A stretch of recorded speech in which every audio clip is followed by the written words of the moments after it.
the audio system's not working in here, so I'm just going to speak as loudly as I can so everybody can hear. Thank you everyone for coming today. For those who don't know me, I'm Bree's son Bernie. I'm the better looking one. Oh, you're going to confuse the audience. That's great. Mom didn't want a formal eulogy.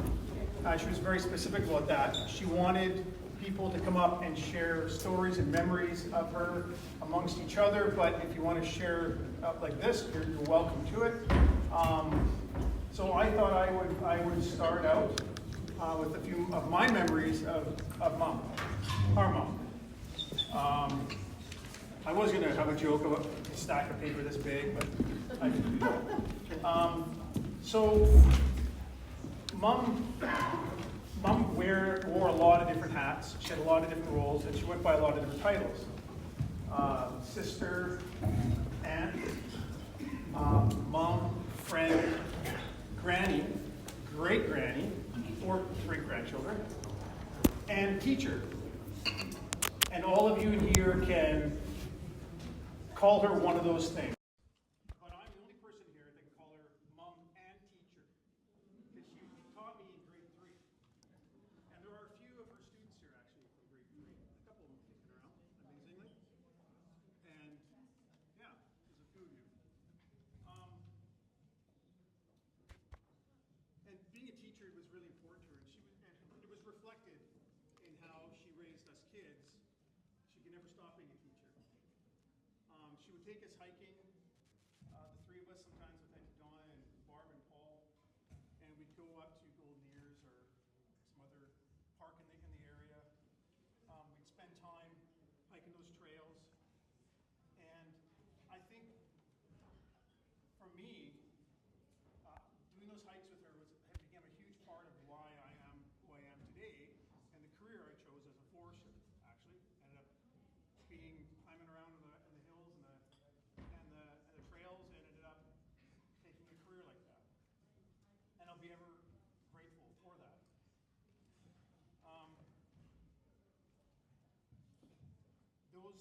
Later in life, Mom, this is kind of funny. Mom would take Alan, my friend Alan, and I up at the ripe age of 12 or 13 years old, drop us off at the base of Golden Ears with a backpack, and off we would go into the forest for 2 or 3 nights, or 1 or 2 nights by ourselves, climb to the top of the mountain and down. And today, if Mom did that, in today's environment, she'd probably get a call from the Ministry of Family and Welfare about how reckless she is as a parent. But I thought that was a great decision, great parenting on her part. She got us out there, and otherwise we'd just be getting into trouble and doing bad stuff. And here we are today. We made it through it. We're alive, and we didn't have any pain and suffering out there. Well, pain and suffering out there for sure, but we didn't get hurt. So,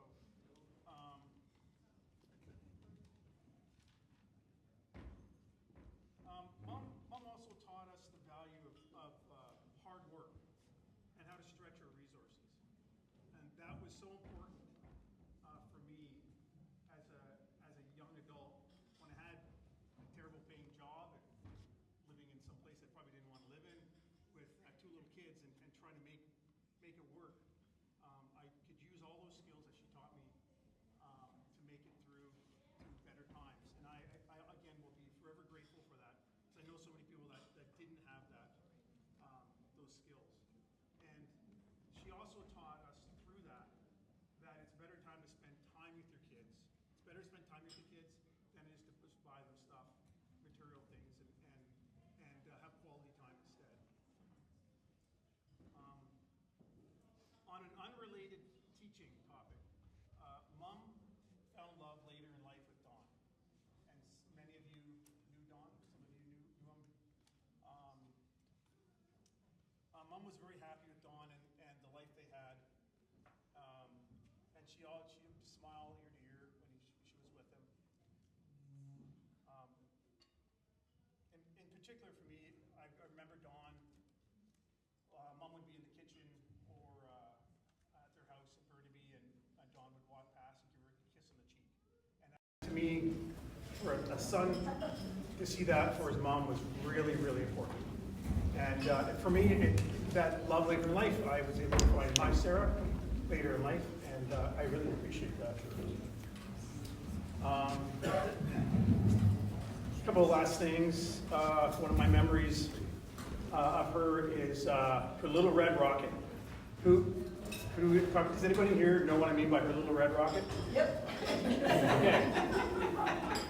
So in 1988, Mom bought a Dodge Daytona Shelby Z. It was a turbocharged little car. She was so happy with this car. I'll never forget it. She was just so proud of herself for getting this little red car. She was so happy. And I remember when she pulled up in that car, I think that was the happiest I saw Mom. The entire time I was a teenager, seeing her drive that little red car. And it scared the crap out of people that time. She took me for a ride in it for the first time. We were approaching the Second Narrows Bridge, and I was really hanging on. Yeah, exactly. She scared the wits out of people, and I could go with her in this car. I'm glad she got rid of it when she got rid of it. And I think those are the memories I wanted to share, my personal memories. And if there's anybody else who'd like to come up and say a few words, please do. The floor is theirs.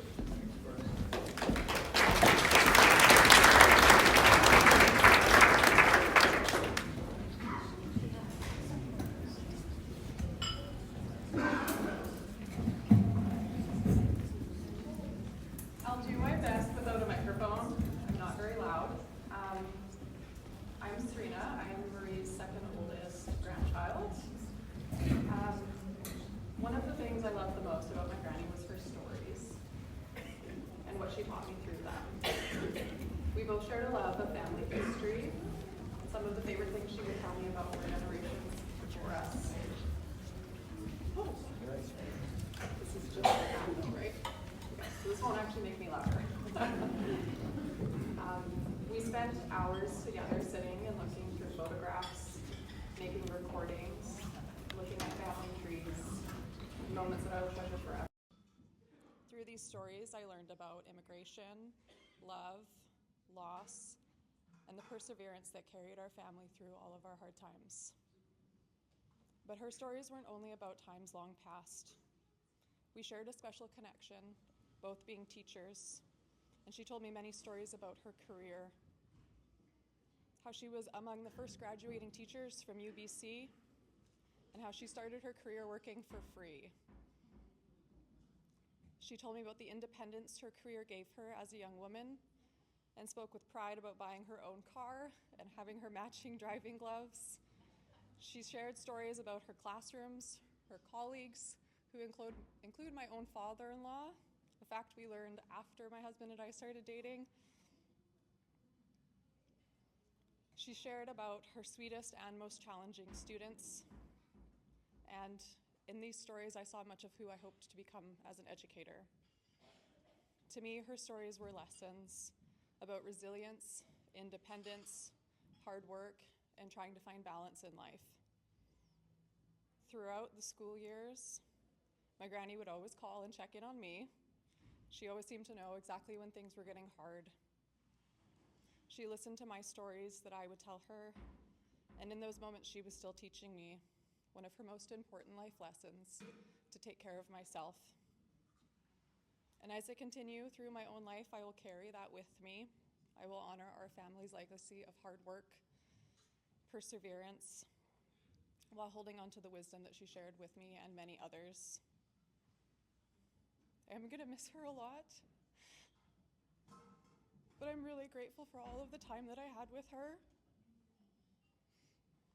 Her stories are with all of us, and I hope that you continue to tell them and share them with everyone that you met.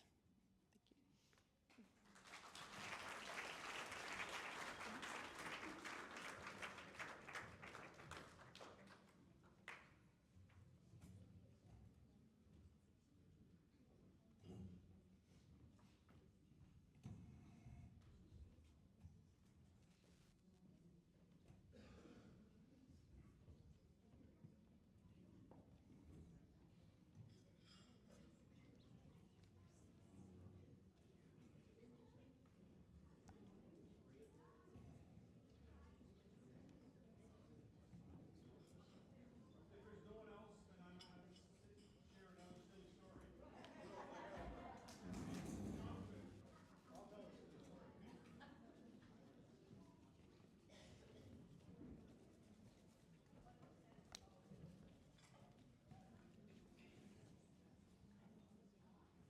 I've got a silly story for you because Bernie told me to. I'm John. I'm Mom's son, oldest son. So everybody thought Mom was this sweet little cute old lady, right? And I know we've got some of the family here, the Sluts and the Millers, and so they may already know some of the story. We got Buckmeyers in the corner over there. They may know the story already. But see, when Mom was 18, Mom had another red car. It was a little French car. Auntie Donna's going to correct me if I get this wrong, but I'm going to do my best, I promise. A little French Renault, and she was a young lady, single, teaching school, and her grandfather and uncles, well, they used to make some special drinks in the barn. And my mom would deliver those. Yes, my mom was a rum runner. She handled that illegal stuff. So your granny, your great granny, your friend, she was, she had a wild side, is all I'm saying.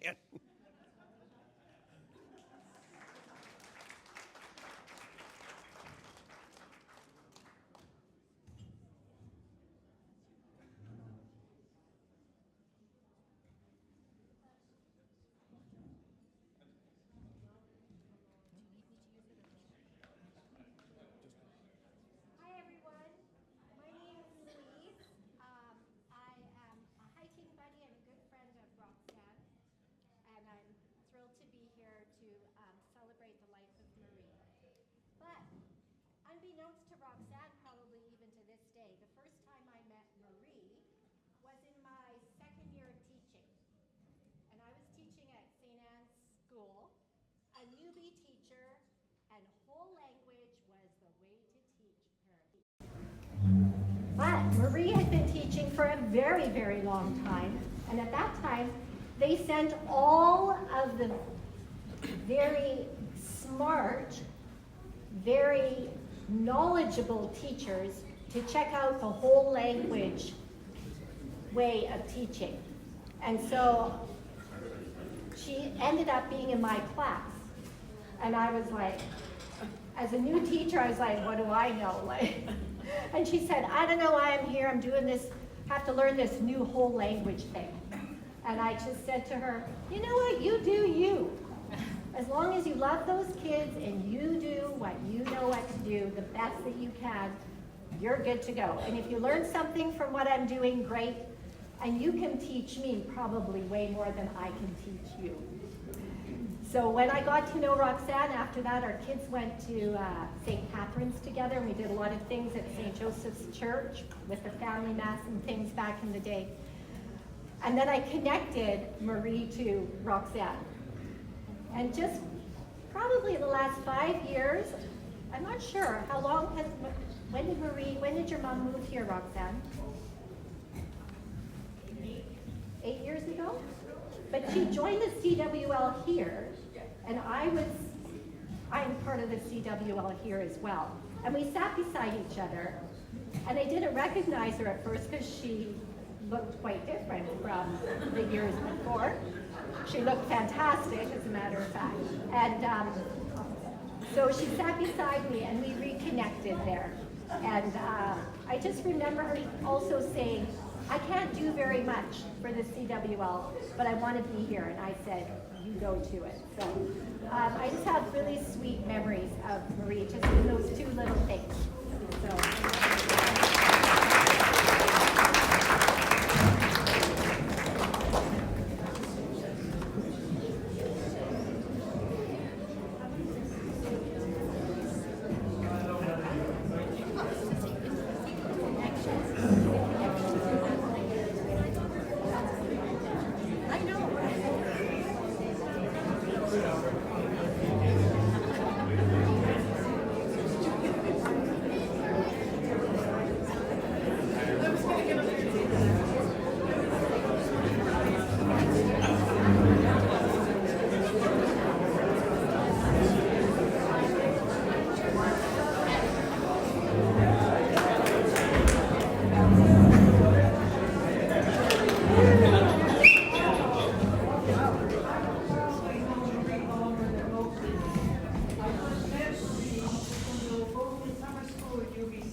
my roommate. She was about 6 years younger, going to be 5, but, you know, I was 25. I knew it all, and she knew a lot more than I did. And she was afraid to say it.